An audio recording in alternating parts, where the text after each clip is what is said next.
நீங்கள் ஜாதி மதம் பார்ப்பீங்களா? அப்போ இந்த வீடியோவை ஷேர் பண்ணுங்கள். இதை பார்த்து திருந்துங்க. 30 வயசு வரைக்கும் ஜாதி மதம் பார்க்க வேண்டியது. பொண்ணு தேடுறது உங்கள் ஜாதியிலேயே 30 வயசு மேலே ஆயிடுச்சுன்னா எந்த ஜாதி பொண்ணாக இருந்தாலும் பரவாயில்ல, கம்முன்னு கூப்பிட்டு கல்யாணம் பண்ணிக்க வேண்டியது. அப்படி தானே? ஜாதி மதம் பார்க்குறீங்களே, உங்களுக்குள்ளேயே பாருங்கள். ஏன் மற்றவங்களுக்கு அதை கற்றுக் கொடுக்குறீங்க? இப்போ தான் கொஞ்சம் மாறிட்டு வருது.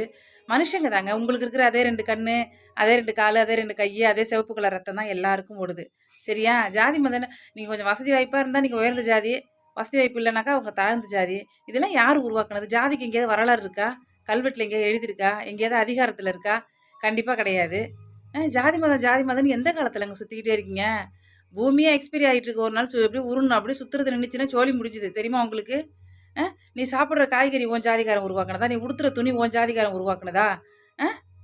இப்படி நீ பயன்படுத்துகிற எதுவுமே, நீ தூங்கி எந்திரிக்கிற வீடு உன் ஜாதிக்காரன் கட்டினதா? கிடையாது. இப்படி நம்ம சம்மந்தப்பட்டது எல்லாமே எத்தனையோ ஜாதிக்காரங்கள் கலந்து சம்மந்தப்பட்டு தான் நம்ம யூஸ் பண்ணிகிட்டு இருக்கோம். ஏன் இப்படி